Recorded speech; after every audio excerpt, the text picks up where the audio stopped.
একটা ভাইয়ের কমেন্ট ছিল, বলছে বিএসএফ ফ্যামিলি রেখে কি ডিউটি করা যায়? দেখো, বিএসএফ এর সব জায়গায় কিন্তু তুমি ফ্যামিলি রাখতে পারবে না, ঠিক আছে? কারণ বিএসএফ হচ্ছে বর্ডার সিকিউরিটি ফোর্স, বেশিরভাগ তোমার পোস্টিং কিন্তু বর্ডার এলাকায় থাকবে, ঠিক আছে? যেমন বাংলাদেশ বর্ডার প্লাস তোমার ভারত পাকিস্তান বর্ডার, এইসব জায়গায় কিন্তু বিএসএফ এ পোস্টিং হয়ে থাকে।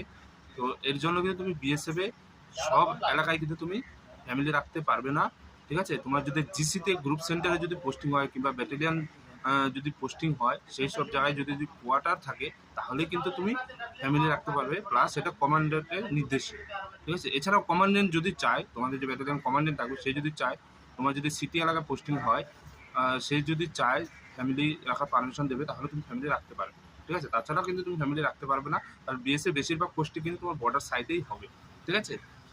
সিআই হিসেবে থাকলে সিআই হিসেবে তুমি চাকরিতে গেলে আরামসে ফ্যামিলি রাখতে পারবে, নো প্রবলেম। বোঝাতে পারলাম? ভিডিও ভালো লাগলে ভিডিওকে লাইক করবে, আর যারা নতুন আছে চ্যানেলটি সাবস্ক্রাইব করবে।